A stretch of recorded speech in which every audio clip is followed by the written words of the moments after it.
Good evening बच्चों। चलिए तो आज का क्लास हम लोग स्टार्ट करते हैं। तो देखिए आज मैं हम नया चैप्टर स्टार्ट करता हूँ मॉडर्न फिजिक्स में, और इस नए चैप्टर का नाम है द न्यूक्लियस। ठीक है, ये है हमारा द न्यूक्लियस। ये हमारा मॉडर्न फिजिक्स का लास्ट चैप्टर है और काफ़ी इम्पोर्टेंट है, क्वेश्चन इधर से पूछे जाते हैं।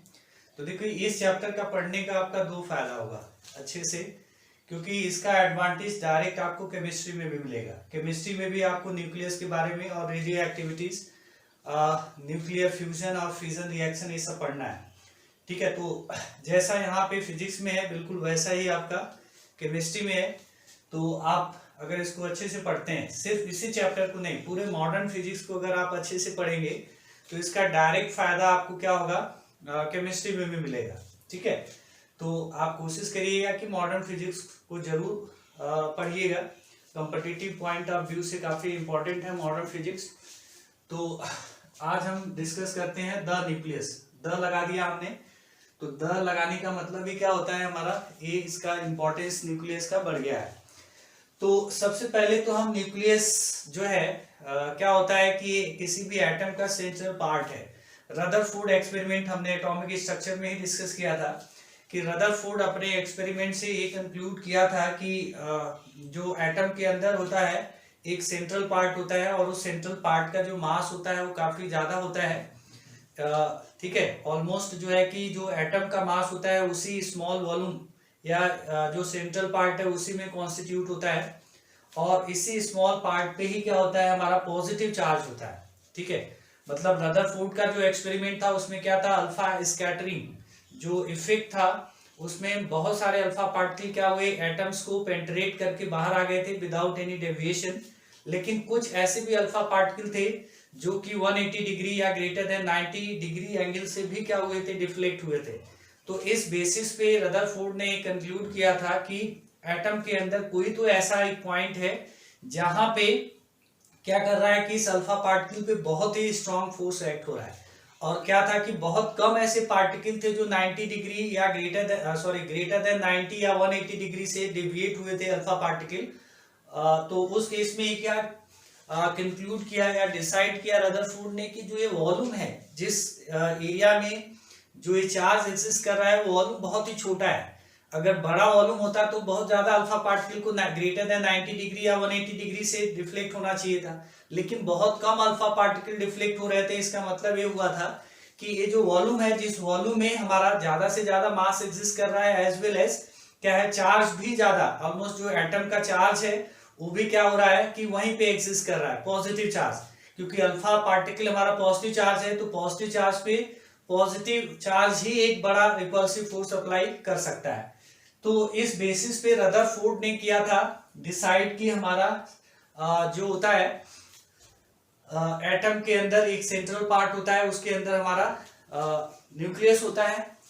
और न्यूक्लियस जैसा कि ये हमारा, ये मान लेते हैं कि ये हमारा न्यूक्लियस है, और न्यूक्लियस पे हमारा पॉजिटिव चार्ज होता है, और इसी न्यूक्लियस के अराउंड हमारा क्या होता है, इलेक्ट्रॉन्स ऑर्बिट्स में रोटेट होते रहते हैं। ठीक है, ये हमारे इलेक्ट्रॉन्स हैं, तो ये इलेक्ट्रॉन्स हमारा रोटेट होता रहता है। ठीक है, इधर भी हमारे इलेक्ट्रॉन्स होते हैं आउटर ऑर्बिट में, ये भी हमारे रोटेट होते रहते हैं। एट द सेम टाइम क्या होता है कि जो इलेक्ट्रॉन ऑर्बिट में रोटेट होते हैं तो ये हमारे एक्सिस के अबाउट स्पिन भी करते रहते हैं। ठीक है, ये हमारा स्पिन होता है, मैग्नेटिक स्पिन क्वांटम नंबर होता है। तो देखो ये हमारे इलेक्ट्रॉन के पास दो टाइप का मोशन होता है, एक तो हमारा सर्कुलर होता है, एज वेल एज ये स्पिन करते हुए इस ऑर्बिट में मूव करते हैं। और पॉली एक्सक्लूजन प्रिंसिपल के अकॉर्डिंग जो इलेक्ट्रॉन्स होते हैं, किसी एक ऑर्बिट में जो दो इलेक्ट्रॉन्स हैं उनका जो स्पिन होता है, स्पिन क्वांटम नंबर, वो क्या होता है, अलग अलग होना चाहिए, सेम नहीं होना चाहिए। स्पिन मतलब कि कैसा होना चाहिए, स्पिन क्वांटम नंबर अपोजिट होना चाहिए। एक का स्पिन क्वांटम नंबर +½ है तो दूसरे का क्या होना चाहिए, -½ होना चाहिए। ऐसा मस्ट है पॉली एक्सक्लूजन प्रिंसिपल के अकॉर्डिंग। ठीक है, अब चलिए वो एटम की बात हम नहीं करेंगे, हमको बात करना है यहाँ पे किसका, न्यूक्लियस के बारे में। तो न्यूक्लियस के बारे में डिस्कस करना है, तो ये एटम का क्या होता है, एक सेंट्रल पार्ट होता है न्यूक्लियस, और इसका जो वॉल्यूम होता है बहुत ही स्मॉल होता है। ठीक है, और इसका रेडियस जो होता है वो FM मतलब फेम्टोमीटर ऑर्डर का होता है, 10⁻⁻15 मीटर। ठीक है, ये वॉल्यूम जो होता है या रेडियस हम कहते हैं न्यूक्लियस का बहुत ही स्मॉल होता है, बहुत ही छोटा होता है। और इसी न्यूक्लियस के अंदर हमारे क्या होते हैं, न्यूट्रॉन और प्रोटॉन एक्सिस्ट करते हैं। ठीक है, न्यूक्लियस के अंदर हमारा क्या होता है, न्यूट्रॉन और प्रोटॉन रहते हैं, और न्यूक्लियस के बाहर हमारा क्या होता है, इलेक्ट्रॉन होता है। ठीक है, तो इलेक्ट्रॉन न्यूक्लियस के बाहर ही होना चाहिए ऑब्वियसली, अदरवाइज क्या होगा कि इसका जो नेट चार्ज है वो जीरो हो जाएगा। तो नेट चार्ज तो जीरो नहीं होना चाहिए, तो इस वजह से इलेक्ट्रॉन हमारा बाहर होगा, और न्यूक्लियस के अंदर हमारा प्रोटॉन और न्यूट्रॉन रहते हैं। तो प्रोटॉन और न्यूट्रॉन को कंबाइनली यहाँ पे हमारा जो प्रोटॉन है प्लस न्यूट्रॉन है, इसी को कहा जाता है, ये न्यूक्लियस के कॉन्स्टिट्यूएंट पार्टिकल्स हैं। ठीक है, तो ये हमारा है कॉन्स्टिट्यूएंट्स, ये हमारे कॉन्स्टिट्यूएंट्स पार्टिकल्स ऑफ न्यूक्लियस। ठीक है, या इसी को कंबाइनली प्रोटॉन प्लस न्यूट्रॉन को कंबाइनली क्या कह दिया जाता है, न्यूक्लियॉन्स। ठीक है, ये हमारे न्यूक्लियॉन्स होते हैं। ठीक है, न्यूक्लियॉन्स का मतलब प्रोटॉन एंड न्यूट्रॉन। ठीक है, तो न्यूक्लियस के अंदर हमारे न्यूक्लियॉन्स रहते हैं। अब देखो यहाँ पे जो मास होता है हमारा, मास of proton and mass of neutron, तो जो मास ऑफ प्रोटॉन होता है दैट इज स्लाइटली हमारा लेस देन क्या होता है, मास ऑफ न्यूट्रॉन, बहुत ही स्मॉल डिफरेंस होता है। ठीक है, और जो मास होता है mass of proton, this is equal to, ये हमारा 1.67 इंटू 10⁻⁻, ये होता है 20।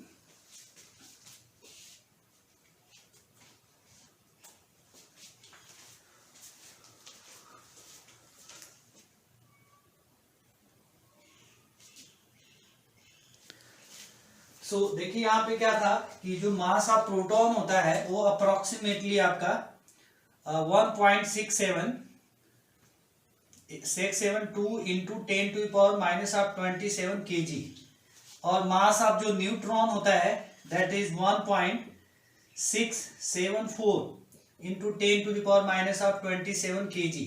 ये अप्रोक्सीमेट डेटा है। तो मास ऑफ प्रोटॉन जो होता है वो स्लाइटली लेस देन हमारा क्या होता है, मास ऑफ न्यूट्रॉन। लेकिन कभी कभी हम क्या करते हैं, मास ऑफ प्रोटॉन और मास ऑफ न्यूट्रॉन को इक्वल मानते हैं to make our calculation simple and easy. ठीक है, तो ये हमारे हो गए कॉन्स्टिट्यूएंट्स पार्टिकल।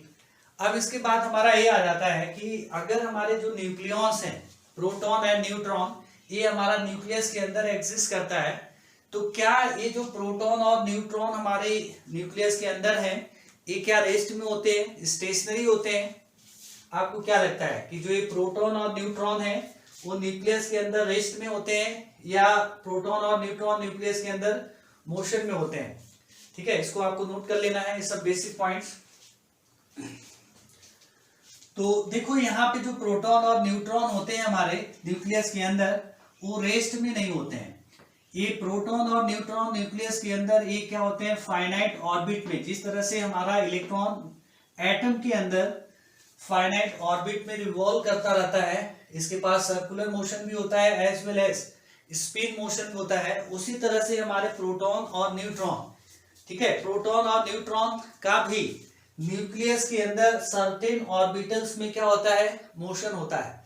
ठीक है, हमारा जो प्रोटॉन और न्यूट्रॉन है न्यूक्लियस के अंदर सर्टेन ऑर्बिट्स में क्या करते हैं, मूव करते हैं, और जो इनका मोशन है प्रोटॉन और न्यूट्रॉन का, वो मोशन हमारा जो है कि पॉली एक्सक्लूजन प्रिंसिपल ही गवर्न करता है।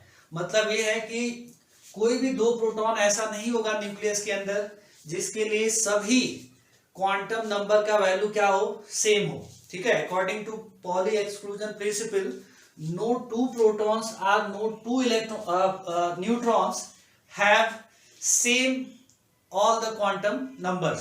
ठीक है, किसी भी दो प्रोटॉन और किसी भी दो न्यूट्रॉन का चारों क्वांटम नंबर सेम नहीं हो सकता है। तो ये ध्यान रखिएगा कि न्यूक्लियस के अंदर हमारे जो प्रोटॉन और न्यूट्रॉन है वो रेस्ट में नहीं होते हैं, वो क्या होते हैं, डेफिनिट ऑर्बिट्स में हमारे रिवॉल्व करते हैं, रोटेट करते रहते हैं, और उन ऑर्बिट्स में क्या होता है, प्रोटॉन और न्यूट्रॉन का सर्टेन एनर्जी होता है, एनर्जी लेवल्स होता है। जैसे इलेक्ट्रॉन्स हमारा यहाँ पे आपका ग्राउंड स्टेट में होता है तो एटम का सर्टेन एनर्जी स्टेट होता है।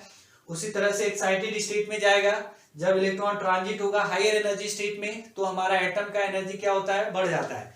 उसी तरह से हमारा जो न्यूक्लियस है, न्यूक्लियस के अंदर न्यूट्रॉन और प्रोटॉन सर्टेन एनर्जी स्टेट्स में क्या होते हैं, रिवॉल्व करते हैं, मूव करते रहते हैं। और जब प्रोटॉन और न्यूट्रॉन इस ऑर्बिट्स में रोटेट होते रहते हैं तो इस समय कोई भी एनर्जी ये रेडिएट नहीं करते हैं। हाँ, अगर बाहर से इनको एनर्जी दिया जाता है न्यूक्लियस को तो हायर एनर्जी एब्जॉर्ब करके या हायर एनर्जी स्टेट में जाते हैं। तो हायर एनर्जी स्टेट से जब ये वापस आते हैं तो क्या होता है, हमारा ये न्यूक्लियस एनर्जी रेडिएट करता है in the form of gamma rays. इसको हम लोग आगे डिस्कस करेंगे। तो ये ध्यान रखना है कि न्यूक्लियस के अंदर हमारे प्रोटॉन और न्यूट्रॉन सर्टेन ऑर्बिट्स में रिवॉल्व होते रहते हैं। ठीक है, अब अगला पॉइंट ये हमारा आता है कि ये जो न्यूक्लियस के अंदर प्रोटॉन और न्यूट्रॉन एक्सिस्ट करते हैं, तो प्रोटॉन और न्यूट्रॉन जो एक्सिस्ट करते हैं इतने छोटे से वॉल्यूम में, इतना सारा हमारा प्रोटॉन्स है और न्यूट्रॉन है। तो प्रोटॉन तो हमारा पॉजिटिव चार्ज है, तो प्रोटॉन और प्रोटॉन के बीच में क्या होना चाहिए, कूलम्ब्स जो इलेक्ट्रोमैग्नेटिक फोर्स होता है। ठीक है, repulsive force, electrostatic repulsive force दो पॉजिटिव चार्ज के बीच में एक्ट होता है, तो उसकी वजह से रिपेल करके न्यूक्लियस से बाहर चला जाना चाहिए। ठीक है, सेपरेट हो जाना चाहिए, लेकिन फिर भी ये छोटे से वॉल्यूम में है। इसका मतलब कि कूलम्ब जो फोर्स है उसको अपोज करने वाला एक कोई फोर्स साथ में एग्जिस्ट कर रहा होगा जो इलेक्ट्रोमैग्नेटिक फोर्स से क्या होगा, ज्यादा स्ट्रॉन्ग होगा। ठीक है, तो चलिए यहाँ पे एक हमारा जो है रेस्ट मास एनर्जी आता है, उसको भी हम डिस्कस करेंगे। रेस्ट मास एनर्जी जो हमारा आइंस्टीन का रिलेटिव थियरी था, उस बेसिस पे आइंस्टीन ने प्रूव किया था कि अगर कोई बॉडी है, कोई मैटर है, उसके पास अगर मास है, तो मास है अगर, तो वो क्या है, एक कंडेंस फॉर्म ऑफ एनर्जी है। ठीक है, तो हमारा जो है कि आइंस्टीन ने क्या बताया था कि जो उनका मास और एनर्जी रिलेशन था, E इज इक्वल टू ए हमारा डेल्टा एम इंटू क्या था, C स्क्वायर। ठीक है, अगर किसी बॉडी के पास या किसी सब्सटेंस के पास कोई अगर मास है तो उस मास की वजह से क्या होगा, उस बॉडी के पास या उस सब्सटेंस के पास क्या होता है, एनर्जी होता है, और वो एनर्जी दिया जाता है इस इक्वेशन से। आइंस्टीन का जो एनर्जी और मास रिलेशन है एनर्जी के लिए, E is equal to delta M into C square, या इसी को simply E is equal to MC square. बहुत ही पॉपुलर इक्वेशन है ये हमारा आइंस्टीन का। तो अगर देखो यहाँ पे हमने क्या दिया कि मास जो हमारा होता है it is a condensed form of energy. ठीक है, जैसे हम लोगों का बॉडी है, तो बॉडी है तो हम लोगों के मास है बॉडी में, तो मतलब हम लोगों का बॉडी ये क्या है, सोर्स ऑफ एनर्जी है। ये हमारा एनर्जी हमारे बॉडी के अंदर है। जैसे आपका वुड हो गया, वुड है तो वुड का कुछ मास है, तो वुड है तो उसका कुछ मास है, तो उसके अंदर भी क्या होगा, एनर्जी होगा। ठीक है, जैसे वुड को आप जला देते हैं तो जलाएंगे तो फायर के फॉर्म में, हीट के फॉर्म में क्या होगा, वुड से एनर्जी निकल जाएगा और जो आपका राख बच जाएगा। तो जब आप लकड़ी को जलाओगे, 1 किलो अगर आप वुड को जलाते हो तो जलने के बाद जो राख बचेगा वो 1 किलो का नहीं होगा, मास थोड़ा सा क्या हो जाएगा, कम हो जाएगा। तो मास गया कहाँ पे, तो ये एनर्जी में कन्वर्ट होके सराउंडिंग में चला गया। तो देखो एक हमारा रिलेशन यहाँ पे ये होता है कि E is equal to delta M into C square होता है। ठीक है, तो यहां से अगर हमें एनर्जी लिखना हो और एनर्जी लिखना हो, उसके बाद जो है कि देखो यहाँ पे एटॉमिक लेवल, न्यूक्लियस जो होता है ये सब एटॉमिक पार्टिकल्स हैं, बहुत ही स्मॉल पार्टिकल्स आपका न्यूक्लियस में इन्वॉल्व होते हैं। तो यहाँ पे जो एनर्जी एसोसिएट होता है, ठीक है, तो एक हमारा यूनिफाइड एटॉमिक मास यूनिट होता है, यूनिफाइड एटॉमिक मास यूनिट होता है। ठीक है, इसको U से रिप्रेजेंट किया जाता है। ठीक है, तो ये basically 1U is equal to क्या होता है, 1U is equal to 1/12 mass of क्या होता है, ये हमारा कार्बन। ठीक है, 612 जो कार्बन है उसका जो मास है उसका 1/12 ही हमारा क्या होता है, 1 यूनिफाइड एटॉमिक मास यूनिट होता है। ठीक है, तो ये जो है अप्रोक्सीमेटली हमारा आता है कितना, 1U is equal to 1.67 into 10 to the power minus of, ये आ जाता है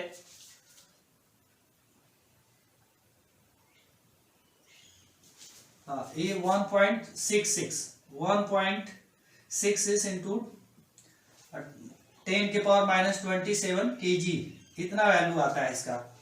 अब अगर 1U के करेस्पॉन्डिंग हम एनर्जी देखते हैं कि अगर किसी बॉडी या किसी पार्टिकल के पास मास 1U है, 1 यूनिफाइड एटॉमिक मास यूनिट है, तो उसके पास एनर्जी कितना होगा, तो हम आइंस्टीन के equation E is equal to delta M into C square, अगर ये इक्वेशन यूज करते हैं तो 1.66 इंटू 10⁻⁻27 इंटू सी जो होता है 3 इंटू 10⁸, इसका स्क्वायर कर देंगे और इसको सिंप्लीफाई करेंगे तो ये अप्रोक्सीमेटली 931.5 इतना मेगा इलेक्ट्रॉन वोल्ट जो है कि 1U के करेस्पॉन्डिंग हमारा जो है एनर्जी आता है, approximately 931.5 mega electron volt 1U के करेस्पॉन्डिंग। ये ध्यान रखिए कि जब कभी भी इस चैप्टर में आपका ज्यादा जो है कि एटॉमिक मासेस यूज होता है, तो एटॉमिक मासेस को हम यूनिफाइड मास यूनिट में रिप्रेजेंट करते हैं, तो 1U के करेस्पॉन्डिंग जो एनर्जी होगा वो अप्रोक्सीमेटली 931.5 इतना मेगा इलेक्ट्रॉन वोल्ट एनर्जी होता है। ठीक है, मेगा मतलब 10⁶ होता है और 1 इलेक्ट्रॉन वोल्ट मतलब 1.6 इंटू 10⁻⁻19 जूल एनर्जी होता है। ठीक है, ये हमने एटॉमिक स्ट्रक्चर में पढ़ रखा है, तो ये ध्यान रखना, याद रखना, 1 unified mass atomic mass unit के करेस्पॉन्डिंग जो एनर्जी होगा वो 931.5 मेगा इलेक्ट्रॉन वोल्ट होता है। ठीक है, चलिए, तो ये हमारा हो जाता है न्यूक्लियस के करेस्पॉन्डिंग और मास के करेस्पॉन्डिंग एनर्जी। ठीक है, चलिए अगला पॉइंट हम यहाँ पे डिस्कस करते हैं। नेक्स्ट जो पॉइंट हमारा है वो है कि किसी भी एटम का हम एटॉमिक नंबर, मास नंबर और भी टर्म्स कैसे रिप्रेजेंट करते हैं। ठीक है, तो सबसे पहले तो यहाँ पे क्या होता है कि कोई भी एटम है, तो किसी भी एटम का जो न्यूक्लियस होता है वो हम क्या करते हैं, इस तरह से रिप्रेजेंट कर देते हैं। ठीक है, अगर किसी भी एटम का न्यूक्लियाई है तो Z और A इस तरह से हम रिप्रेजेंट करते हैं। तो यहाँ पे जो Z रिप्रेजेंट करता है, दिस इज बेसिकली क्या होता है, उस एटम का हमारा क्या होता है, एक एटॉमिक नंबर, या इस Z को हम कहते हैं नंबर ऑफ, ये होता है हमारा number of proton, number of proton in the nucleus. Nucleus के अंदर नंबर ऑफ प्रोटॉन कितना है वो हमारा रिप्रेजेंट करता है Z। ठीक है, और ये हमारा रिप्रेजेंट करता है total number of nucleons in the nucleus. ठीक है, न्यूक्लियस के अंदर कितना टोटल नंबर ऑफ न्यूक्लियॉन्स है, इसी को हम लोग मास नंबर बोलते हैं। तो A इज इक्वल टू यहाँ पे क्या होता है, Z प्लस N, मतलब Z number of proton plus number of neutron, यही हमारा A होता है। इसी A को हम लोग क्या बोलते हैं, मास नंबर। ठीक है, तो इस मास नंबर को आप ध्यान में रखेंगे। ठीक है, अब देखो क्या होता है कि कोई भी एटम है, तो एटम हमारा जो है कि क्या होता है, न्यूट्रल होता है। तो किसी भी एटम में अगर हमारा Z प्रोटॉन है तो उतना ही क्या होना चाहिए, इलेक्ट्रॉन होना चाहिए। Z नंबर ऑफ अगर हमारा प्रोटॉन है एटम के अंदर, तो Z नंबर ऑफ क्या होना चाहिए, इलेक्ट्रॉन होना चाहिए, और उतना ही नंबर इलेक्ट्रॉन है तो उसी के अकॉर्डिंग हमारा क्या होगा, इलेक्ट्रॉन्स का कॉन्फ़िगरेशन होगा न्यूक्लियस के अबाउट। और हमको पता है केमिस्ट्री में आपने पढ़ा है कि इलेक्ट्रॉनिक कॉन्फ़िगरेशन के ही ऊपर हमारा जो एटम का केमिकल प्रॉपर्टीज डिपेंड करता है। ठीक है, तो इसी वजह से जो हमारा किसी भी एटम का जो केमिकल प्रॉपर्टीज होता है वो डिपेंड करता है एटॉमिक नंबर पे, न कि मास नंबर पे। ठीक है, क्योंकि एटॉमिक नंबर होता है number of proton in the nucleus, और जितना प्रोटॉन होगा न्यूक्लियस में उतना ही हमारा क्या होता है, उस एटम में इलेक्ट्रॉन होता है। ठीक है, तो उतना ही इलेक्ट्रॉन है, तो इलेक्ट्रॉन का जो कॉन्फ़िगरेशन नंबर, अगर इलेक्ट्रॉन का बदलेगा तो उसके अकॉर्डिंग हमारा क्या होगा, कॉन्फ़िगरेशन बदलेगा, और इलेक्ट्रॉनिक कॉन्फ़िगरेशन बदलेगा तो एटम का जो केमिकल प्रॉपर्टीज होगा वो चेंज होगा। ठीक है, तो यही मोजलेस लॉ से हमने पढ़ा था कि जो पीरियोडिक टेबल में अरेंजमेंट होता है एलिमेंट्स का, that is based on the atomic number not on the atomic weight और एटॉमिक मास। ठीक है, तो इस तरह से हमारा जो है कि आ जाता है मास नंबर हमारा Z प्लस क्या आ गया, न्यूट्रॉन। ठीक है, तो A आ गया। अब देखो इसके बाद जो हमारा आता है यहाँ पे कि कुछ ऐसे न्यूक्लियस होते हैं जिस न्यूक्लियस के अंदर, ठीक है, नंबर ऑफ जो प्रोटॉन्स हैं, अगर कई सारे न्यूक्लियस हैं, कई सारे न्यूक्लियस के अंदर अगर नंबर ऑफ प्रोटॉन अगर सेम आ गए तो ऐसे न्यूक्लियस को हम लोग बोलते हैं आइसोटोप। ठीक है, तो ये कुछ पॉइंट्स आपको याद रखना पड़ेगा, ये आप नोट कर लेंगे।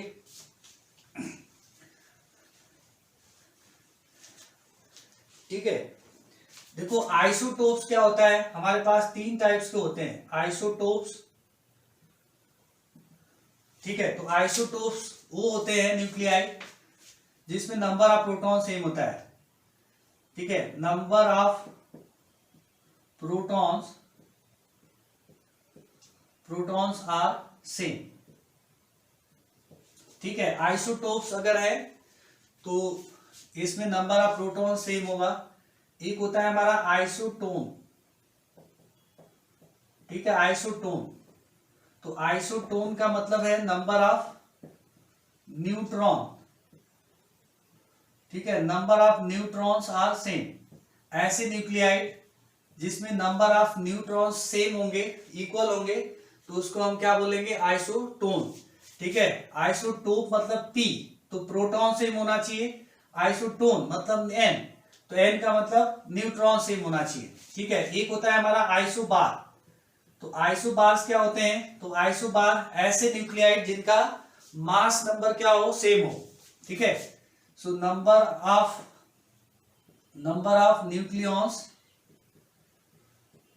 Nucleus are same.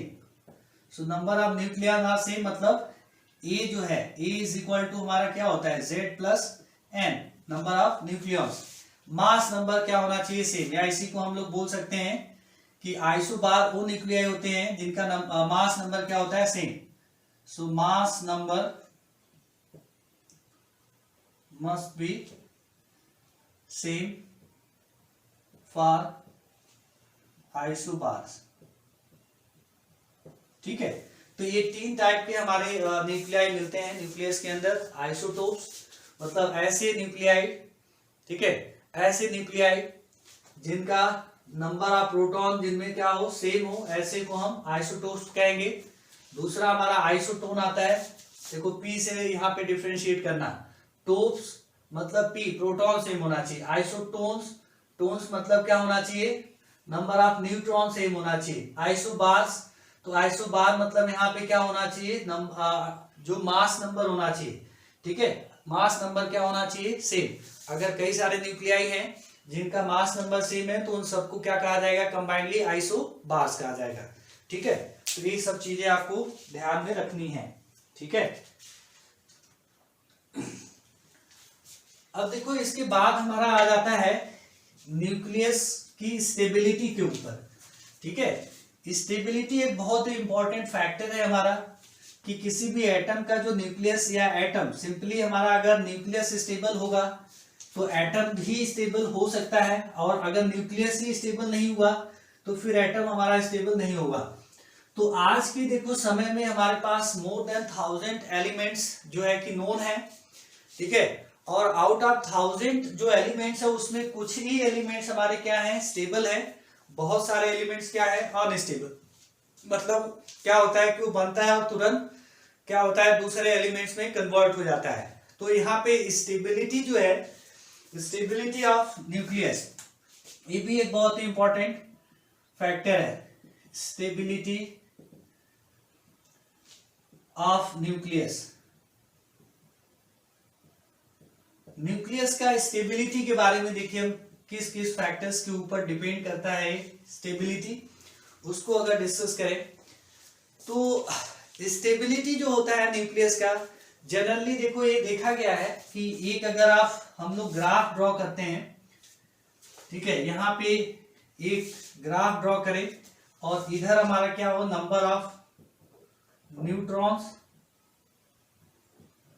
Number of neutrons in the nucleus, और इधर हमारा क्या हो, नंबर ऑफ प्रोटॉन। ठीक है, नंबर ऑफ प्रोटॉन्स, या इसी को हम एटॉमिक नंबर भी बोलते हैं। ठीक है, ये हमारा एटॉमिक नंबर होता है। तो ये जनरली देखा गया है कि कुछ जो एटम्स होते हैं लाइट न्यूक्लियाई, ठीक है, ये जो हमारा लाइट न्यूक्लियाई होते हैं, लाइट न्यूक्लियाई मतलब जिनका साइज कम है, जिसके अंदर नंबर ऑफ न्यूट्रॉन और प्रोटॉन्स क्या है, कम है, उनको हम लाइट न्यूक्लियाई बोलते हैं। तो लाइट न्यूक्लियाई का जो स्टेबिलिटी है, या हम स्टेबिलिटी ऑफ न्यूक्लियस, वो n/z रेशियो के ऊपर हम क्या करते हैं, डिसाइड करते हैं कि वो हमारा न्यूक्लियस क्या होगा, स्टेबल होगा या नहीं। ठीक है, तो यहाँ पे लाइट न्यूक्लियाई के लिए देखा गया है कि अगर इस नंबर 1 है, ठीक है, तो नंबर 1 है तो उस केस में हमारा जो न्यूक्लियस होगा वो स्टेबल होगा।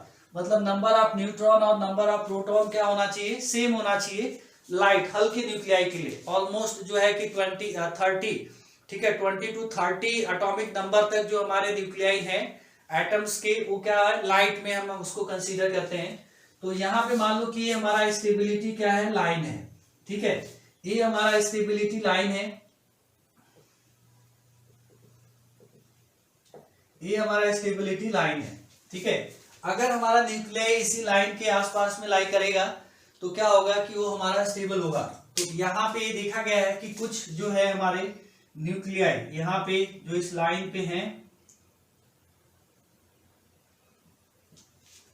ठीक है, इस लाइन की जो है कि ऊपर भी नीचे भी कुछ न्यूक्लियाई जो हमारे पाए गए हैं, वो हमारे कैसे हैं, स्टेबल न्यूक्लियाई पाए गए हैं।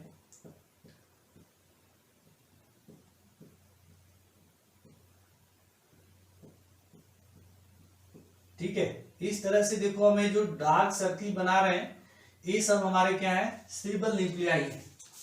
ठीक है,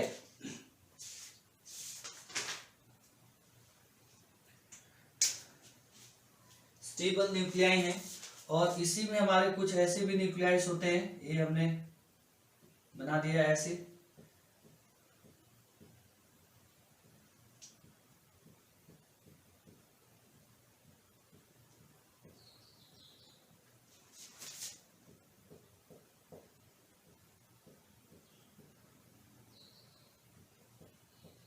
ठीक है, ये सब हम जो बना रहे हैं ये हमारे न्यूक्लियाइड है। ठीक है, बहुत सारे आइसोटोप्स भी होते हैं यहाँ पे।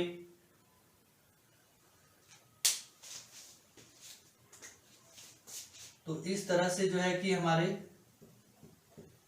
ये जो हमने यहाँ पे रेड कलर से डॉट किया है, ये हमारे स्टेबल न्यूक्लियाई हैं। और हमने जो यहाँ पे ब्लैक कलर से सर्किल किया हुआ है, ये हमारे हैं अनस्टेबल न्यूक्लियाई। ठीक है, अनस्टेबल न्यूक्लियाई मतलब कि इनमें जो है कुछ में नंबर ऑफ प्रोटॉन, जो इस लाइन के ऊपर न्यूक्लियाई हमारे अनस्टेबल है, तो n/z है।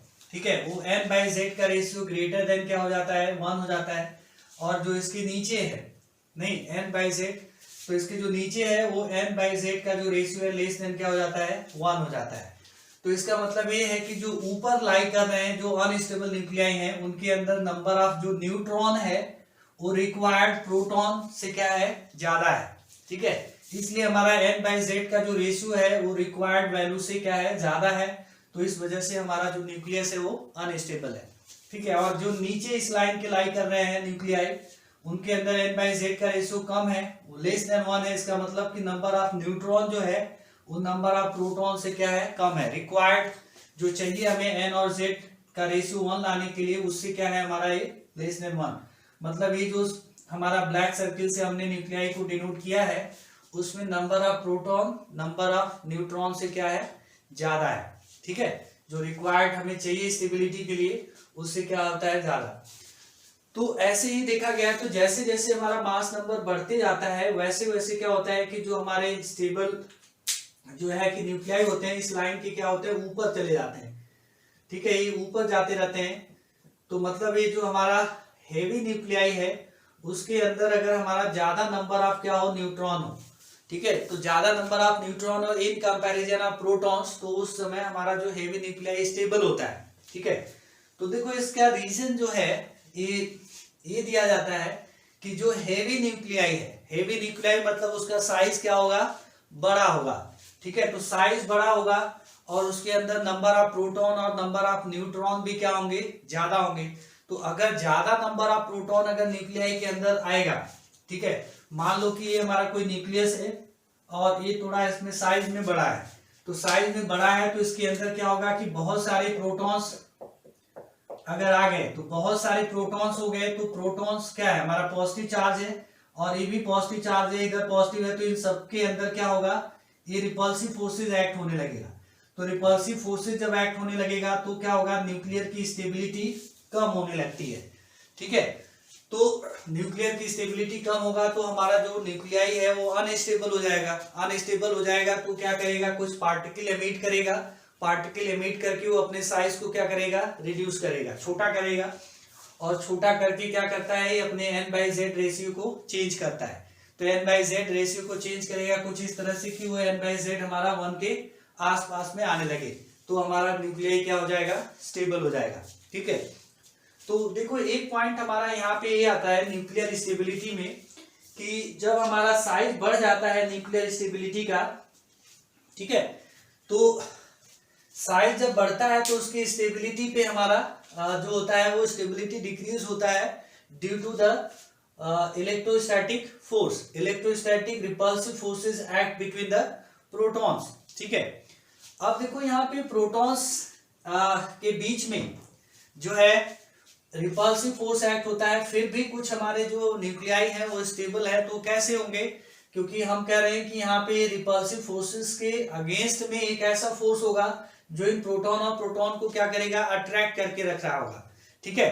तो उस फोर्स को हम लोग न्यूक्लियर फोर्स बोलते हैं। आगे अभी हम डिस्कस करते हैं कि न्यूक्लियर फोर्सेस क्या होता है, ठीक है। तो आप इसको नोट कर लेंगे, बना लेंगे इसको।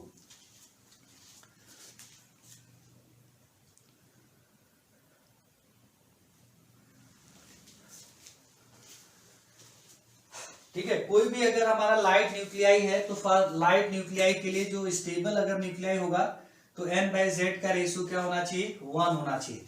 और जैसे जैसे साइज हमारा बढ़ता है वैसे वैसे जो है कि हमारा स्टेबल न्यूक्लियाई इस लाइन के क्या होते हैं, ऊपर आते रहते हैं। ऊपर आने का मतलब कि जब न्यूक्लियाई के अंदर ज्यादा नंबर ऑफ जो न्यूट्रॉन अगर है तो उस केस में हमारा न्यूक्लियाई जो है ज्यादा स्टेबल होगा। रीजन उसका यही होता है कि ज्यादा नंबर ऑफ न्यूट्रॉन होगा तो न्यूट्रॉन तो हमारा न्यूट्रल होता है, उस पर कोई चार्ज नहीं होता है, तो रिपल्सिव जो फोर्सेज एक्ट होंगे पार्टिकल्स के बीच में वो क्या होता है, कम हो जाता है। और अगर ज्यादा नंबर ऑफ प्रोटॉन हो जाएगा तो रिपल्सिव फोर्स ज्यादा पेयर्स में एग्जिस्ट होने लगेंगे, तो स्टेबिलिटी क्या होगा, न्यूक्लियस का कम होने लगता है, ठीक है। तो ये हमारा पॉइंट आ जाता है। चलिए इसके बाद जो है हमारा पॉइंट आता है, नेक्स्ट पॉइंट जो हमारा आता है वो है न्यूक्लियर फोर्स, ठीक है। न्यूक्लियर फोर्स का हम डिस्कशन कर देते हैं।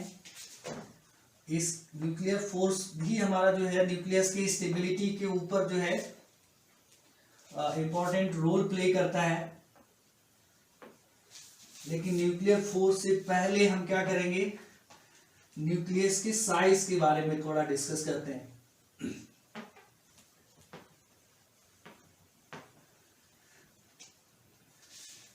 ठीक है, देखो न्यूक्लियस का साइज क्या होता है, तो हम यहां पे लिखते हैं न्यूक्लियस का रेडियस, ठीक है, न्यूक्लियस का रेडियस, ठीक है। न्यूक्लियस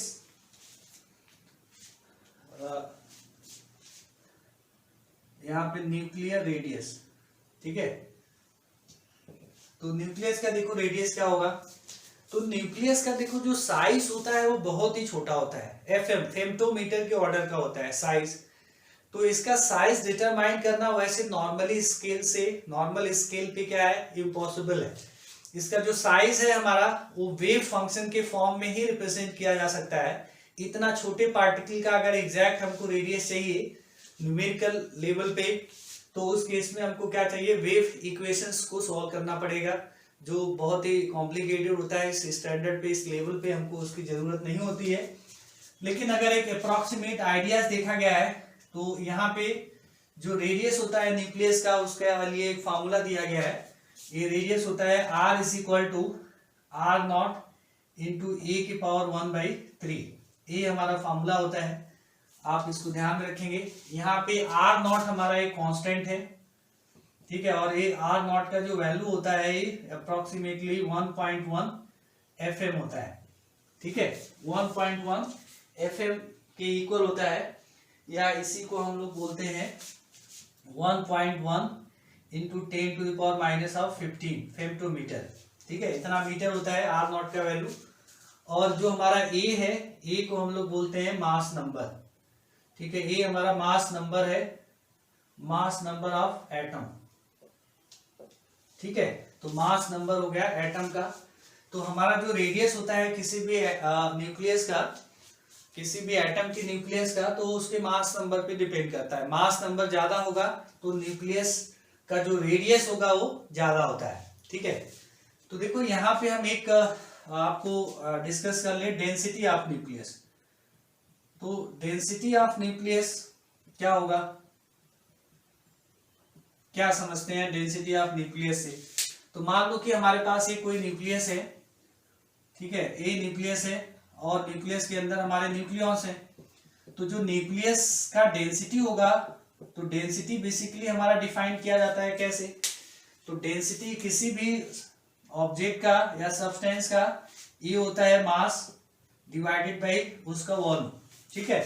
तो मास हम क्या लिखेंगे यहाँ पे न्यूक्लियस का, तो मास इज इक्वल टू ये हमारा आ जाएगा क्या, देखो मास ऑफ जो हमारा प्रोटॉन होता है, ये मास of proton, this is approximately mass of neutron, और इसको हम क्या मान लेते हैं m के इक्वल, ठीक है।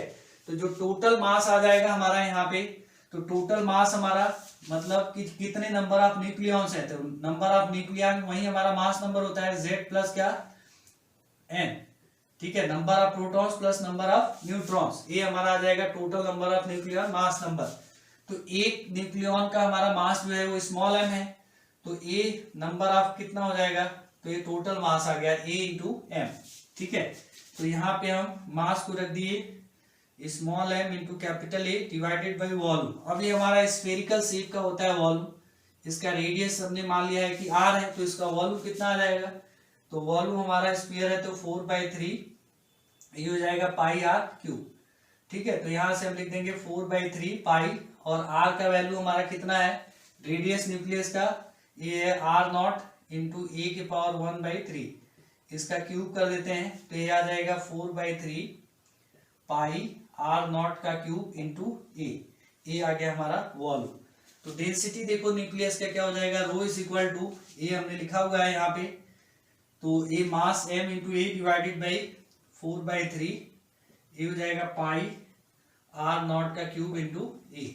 तो ए और ए हो गया हमारा cancel, rho is equal to आ गया 3 times of small m divided by 4 pi A r not का क्यूब। तो ये डेंसिटी अगर आप देखो तो ये हमारा मास ऑफ प्रोटॉन है या मास ऑफ न्यूट्रॉन है ऊपर जो स्मॉल m है, और r नॉट तो हमारा कांस्टेंट है, तो ये पूरा टर्म हमारा क्या हो गया कांस्टेंट। मतलब यहाँ पे देखा जाए तो डेंसिटी जो है न्यूक्लियस का ये हमारा कांस्टेंट होता है, ठीक है। तो ये डेंसिटी किसी भी न्यूक्लियस का, क्योंकि देखो इसमें मास नंबर तो है ही नहीं, मास नंबर तो यहाँ से कैंसिल हो गया, तो जितने भी न्यूक्लियाई हैं, जितने भी न्यूक्लियाई हैं, सभी न्यूक्लियाई का जो डेंसिटी होता है वो ऑलमोस्ट क्या होता है, सेम होता है, इक्वल होता है। ऐसा नहीं कि जो लाइट न्यूक्लियाइड होता है, कार्बन का न्यूक्लियाइड है और उधर यूरेनियम का न्यूक्लियाइड है, तो इनके डेंसिटी में बहुत ज्यादा डिफरेंस नहीं होता है, ऑलमोस्ट इनका डेंसिटी क्या होता है, सेम, ठीक है। तो ये ध्यान रखना कि हर एक न्यूक्लियाई का या हर एक न्यूक्लियस का जो डेंसिटी होता है वो क्या होता है, सेम होता है। तो density of nuclei is independent from the mass number या एटॉमिक नंबर, ठीक है। तो ये आपको ध्यान में रखना है। चलिए, तो ये हमारा रेडियस आ जाता है न्यूक्लियस का, और ये आ जाता है उसका डेंसिटी, ठीक है। इसको आप लोग ध्यान रखेंगे, इसका फॉर्मूला अब इसके बाद जो है हमारा आता है न्यूक्लियर फोर्स। ठीक है, चलिए तो न्यूक्लियर फोर्स के बारे में हम थोड़ा सा देखते हैं कि ये न्यूक्लियर फोर्स क्या होता है।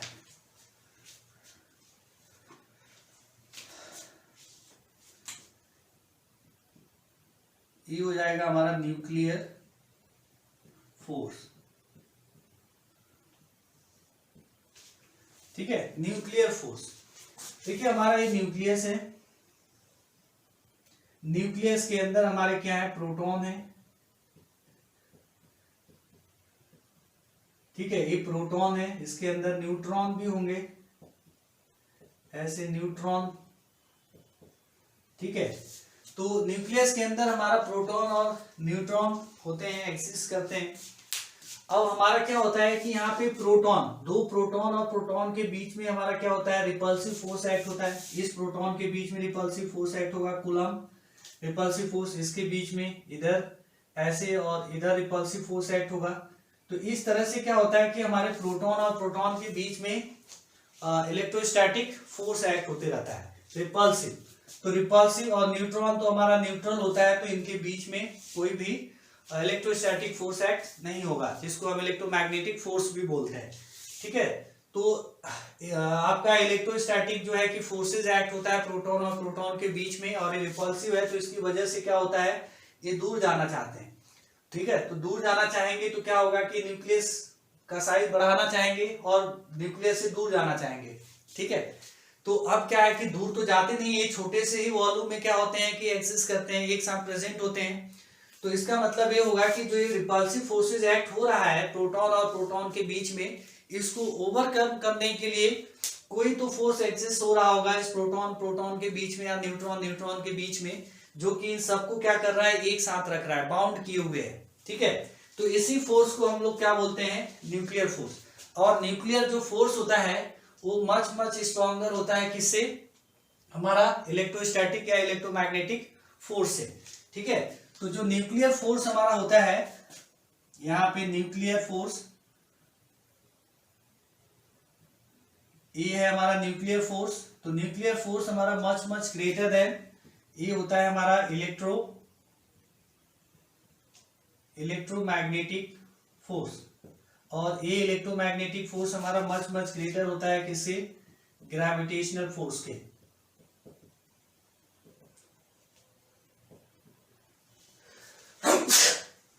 ठीक है, तो हमारा जो न्यूक्लियर फोर्स होता है वो much greater than electromagnetic force and it is greater than हमारा ग्रेविटेशनल फोर्स होता है। अब देखो यहाँ पे जो न्यूक्लियर फोर्स होता है, इस न्यूक्लियर फोर्सेस के कुछ प्रॉपर्टीज होता है। ठीक है, तो ये आपको नोट कर लेना है। अब न्यूक्लियर जो फोर्सेज है उसका कुछ प्रॉपर्टीज है। तो पहला जो न्यूक्लियर फोर्स का प्रॉपर्टीज है, फर्स्ट प्रॉपर्टीज न्यूक्लियर फोर्स का, कि देखो न्यूक्लियर फोर्स कैलकुलेट करने के लिए किसी भी दो न्यूक्लियॉन्स के बीच में न्यूक्लियर फोर्स कैलकुलेट करने के लिए कोई वेल डिफाइंड हमारे पास मैथमेटिकल फॉर्मूला नहीं है। ठीक है, न्यूक्लियर फोर्स को हम किसी फॉर्मूले का इस्तेमाल करके न्यूक्लियर फोर्स दो न्यूक्लियॉन्स के बीच में कैलकुलेट नहीं कर सकते हैं, बल्कि हम इलेक्ट्रोस्टैटिक फोर्स दो चार्ज पार्टिकल के बीच में कैलकुलेट करने का हमारे पास फॉर्मूला होता है। कौन सा फॉर्मूला होता है, F = K Q1 Q2 divided by क्या होता है, R², या K हमारा 1/4πε0 होता है। तो 1/4πε0 Q1 Q2 डिवाइडेड बाई क्या होता है, R²। तो ये हमारा वेल डिफाइंड फार्मूला है कूलॉम्स लॉ, जिससे हम दो पॉइंट चार्जेस के बीच में फोर्स कैलकुलेट कर लेते हैं इलेक्ट्रोस्टैटिक। बट हमारा न्यूक्लियर जो फोर्स है, न्यूक्लियर फोर्स किसी भी दो न्यूक्लियॉन्स, मतलब दो प्रोटॉन या दो न्यूट्रॉन या एक प्रोटॉन और एक न्यूट्रॉन के बीच में जो हमारा न्यूक्लियर फोर्स एक्ट हो रहा है, उस फोर्स को कैलकुलेट करने के लिए हमारे पास कोई वेल डिफाइंड फार्मूला नहीं है। ठीक है, तो कोई फार्मूला नहीं है। और दूसरा चीज हमारा ये होता है कि जो न्यूक्लियर फोर्स है हमारा, देखो प्रॉपर्टीज रखना कि nuclear force it is short range force.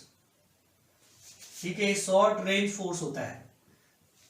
Nuclear force जो है, जब न्यूक्लियॉन्स के बीच में बहुत ही कम डिस्टेंस होगा, ठीक है, बहुत ही स्मॉल डिस्टेंस होगा, तभी हमारा न्यूक्लियर फोर्स एक्ट होगा, इफेक्टिव होगा। ठीक है, मतलब न्यूक्लियॉन्स के बीच में फेम्टोमीटर के ऑर्डर का, ठीक है, फेम्टोमीटर के ऑर्डर का डिस्टेंस होना चाहिए, बहुत ही कम डिस्टेंस होना चाहिए। तो ये तो पहले हमारा एक क्या है कि शॉर्ट रेंज फोर्स है, बहुत ही कम डिस्टेंस पे क्या होता है, इफेक्टिव होता है, ठीक है। तो इसीलिए क्या होता है कि जैसे जैसे हमारा जब साइज बढ़ता है, तो जब साइज बढ़ता है तो प्रोटॉन प्रोटॉन और न्यूट्रॉन न्यूट्रॉन के बीच का जो डिस्टेंस होता है वो क्या होता है, बढ़ते जाता है।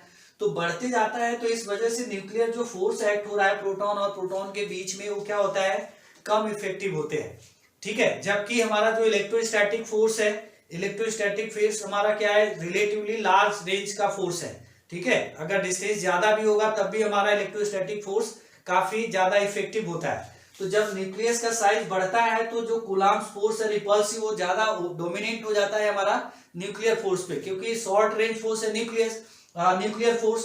तो साइज बढ़ गया तो डिस्टेंस बढ़ गया, तो डिस्टेंस बढ़ गया तो हमारा जो न्यूक्लियर फोर्स हो जाता है वो कम इफेक्टिव हो जाता है, जबकि कूलम्ब फोर्स ज्यादा इफेक्टिव हो जाता है। तो इसकी वजह से हमारा न्यूक्लियस क्या हो जाता है, अनस्टेबल हो जाता है, ठीक है। तो बड़ा जो न्यूक्लियस होता है, हेवी न्यूक्लियस होता है, वो अनस्टेबल इसी की वजह से हो जाता है कि न्यूक्लियर फोर्सेस का जो वैल्यू है वो कम हो जाता है। तो एक तो हमारा न्यूक्लियर फोर्स शॉर्ट रेंज का फोर्स होता है, और न्यूक्लियर फोर्स जो है डिस्टेंस के साथ क्या होता है, रैपिडली डिक्रीज होता है, ठीक है। अगर डिस्टेंस आपने बढ़ा दिया तो बहुत ज्यादा रैपिड रेट से क्या होगा, हमारा न्यूक्लियर फोर्स डिक्रीज हो जाता है, ठीक है। दूसरा हमारा जो है,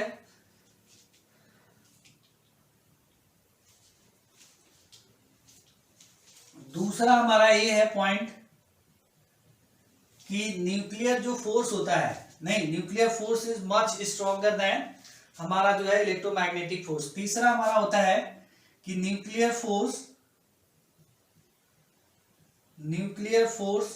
इज इंडिपेंडेंट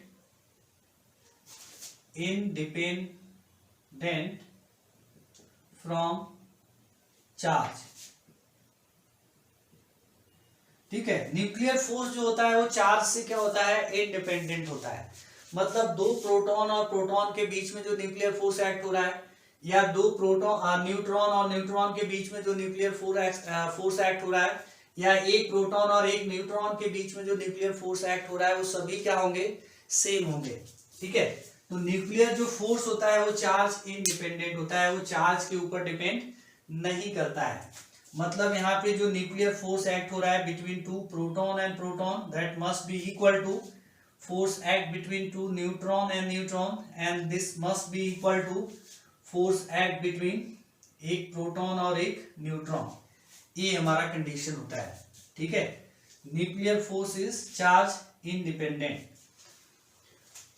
दो प्रोटॉन और प्रोटॉन के बीच में, और दो न्यूट्रॉन और न्यूट्रॉन, और दो प्रोटॉन और प्रोटॉन के बीच में जो है न्यूक्लियर फोर्सेस हमारा क्या होता है, ज्यादा होता है, ठीक है। चलिए, तो ये हमारा जो है कि न्यूक्लियर फोर्सेस आ जाता है,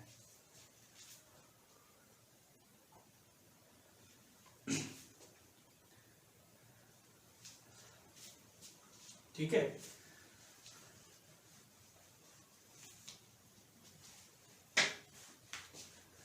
चलिए, इसके बाद हम लोग आ जाते हैं न्यूक्लियर फोर्स के बाद, ये सब प्रॉपर्टीज आप ध्यान में रखेंगे।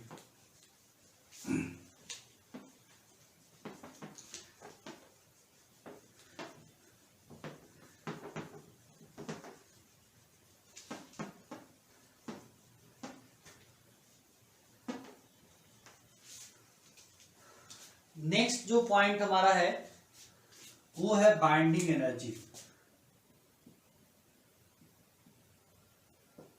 ठीक है। नेक्स्ट है हमारा बाइंडिंग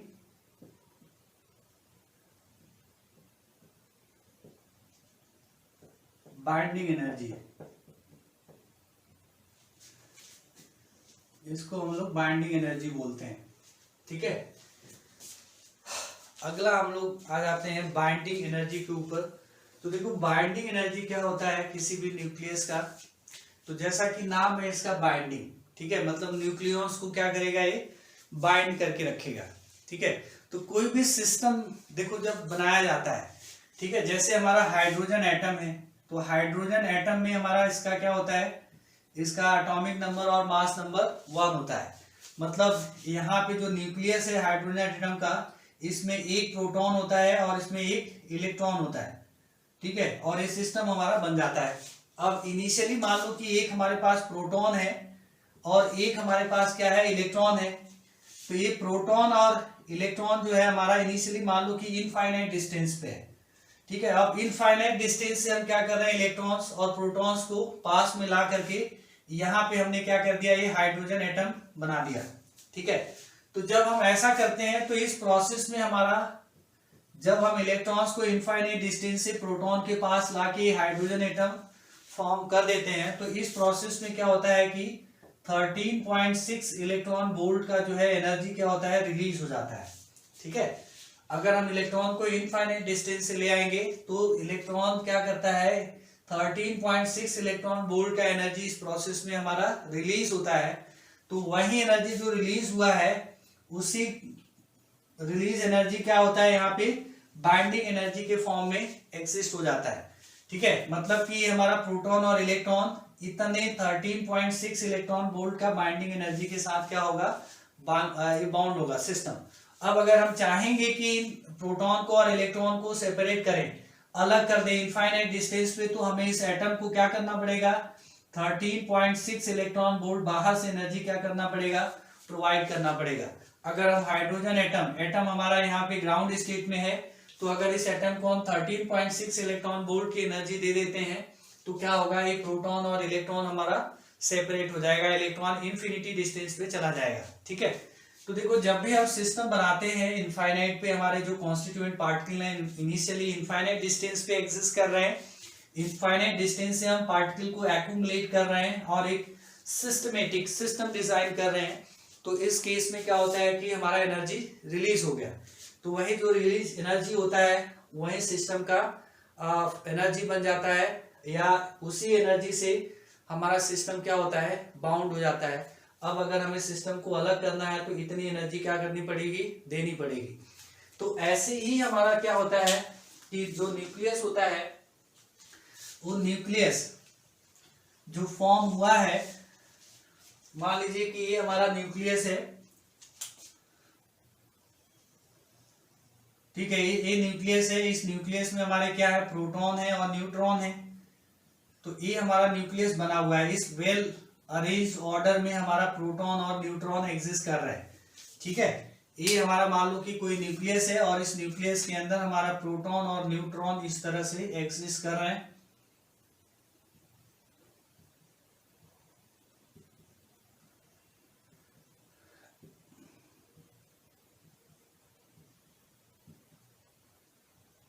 ठीक है।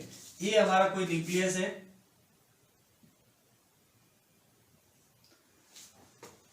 और ये हमारा जो है कि न्यूक्लियस इस तरह से है।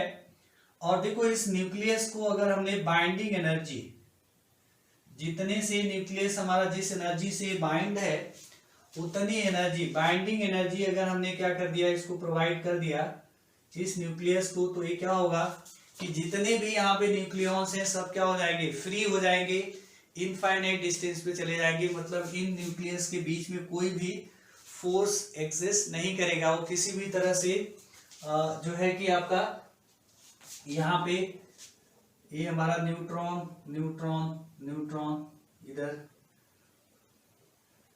ये हमारा फ्री स्टेट में क्या होने लगेंगे, एग्जिस्ट करने लगेंगे, ठीक है। देखो इस तरह से हमारा जो है कि यहाँ पे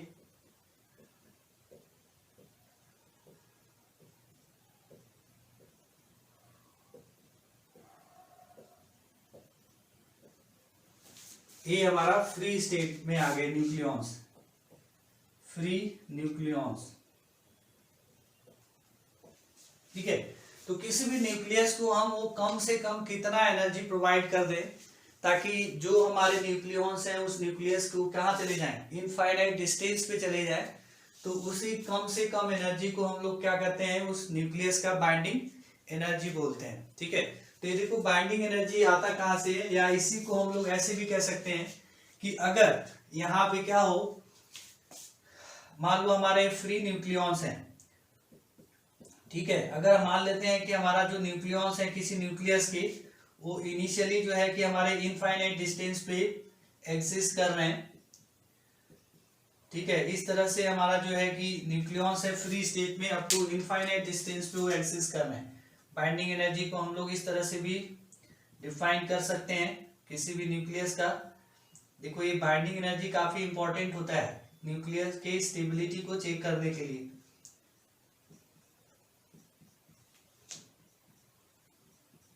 ठीक है, ये हमारा क्या है, फ्री न्यूक्लियॉन्स है।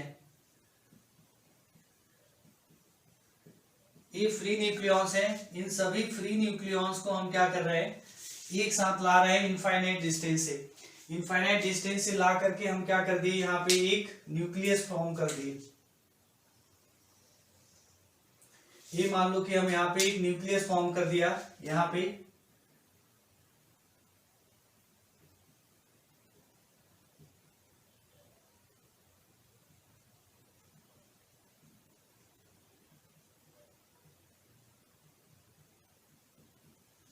ठीक है, देखो इस तरह से हम क्या कर रहे हैं कि न्यूक्लियस फॉर्म कर रहे हैं, प्रोटॉन और न्यूट्रॉन को एक साथ रख रहे हैं न्यूक्लियस के अंदर।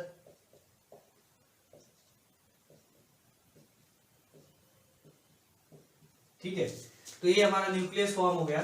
तो जब हमारा न्यूक्लियस जो है फ्री स्टेट में होगा, और फ्री स्टेट से मतलब इनफाइनाइट डिस्टेंस पे है, इन न्यूक्लियॉन्स के बीच में कोई भी इंटरेक्शन नहीं हो रहा है। ठीक है, ये फ्री है। अब फ्री से हम इनफाइनाइट डिस्टेंस से सभी न्यूक्लियॉन्स को ला करके एक न्यूक्लियस के अंदर हमने अरेंज कर दिया इस तरह से। तो क्या होगा कि इस प्रोसेस में कुछ एनर्जी हमारी जो है रिलीज होगी, और जितनी एनर्जी रिलीज होगी उसी को हम लोग क्या बोलेंगे, बाइंडिंग एनर्जी।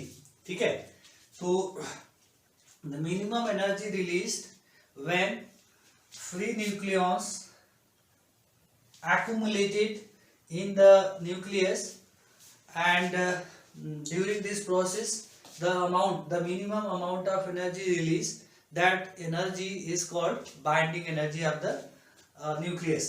ठीक है, तो देखो इसमें एनर्जी रिलीज क्यों हो जाती है, तो यहाँ पे जो ये फ्री न्यूक्लियॉन्स हैं, ठीक है, ये फ्री न्यूक्लियॉन्स का जो मास है, मान लो कि ये फ्री न्यूक्लियॉन्स का जो टोटल मास है वो m है, और जब इनको हमने न्यूक्लियस के अंदर अरेंज कर दिया तो इस न्यूक्लियस का मास स्मॉल m हो जाए। ठीक है, तो यहाँ पे जो ये देखा गया है कि जो फ्री न्यूक्लियॉन्स का मास होता है वो ग्रेटर देन क्या होता है, हमारा न्यूक्लियस के मास से होता है। तो यहाँ पे मास का क्या हो जाता है, डिफेक्ट हो जाता है। वही मास हमारा कन्वर्ट हो जाता है किसमें, बाइंडिंग एनर्जी में। ठीक है, तो आप इसको नोट पहले तो कर लीजिए बाइंडिंग एनर्जी को।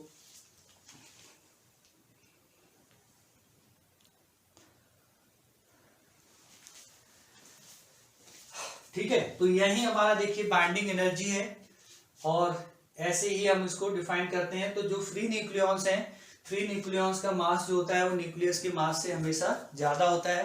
तो इस प्रोसेस में during the formation of a nucleus some mass is converted into energy. Mass defect हो गया तो एनर्जी में कन्वर्ट हो गया, तो यही जो एनर्जी में कन्वर्ट हुआ है उसी को हम बाइंडिंग एनर्जी बोलते हैं। ठीक है, तो चलिए आज के लिए हम लोग इतना रखते हैं। थैंक यू वेरी मच, और इसको अच्छे से आप पढ़ लीजिएगा।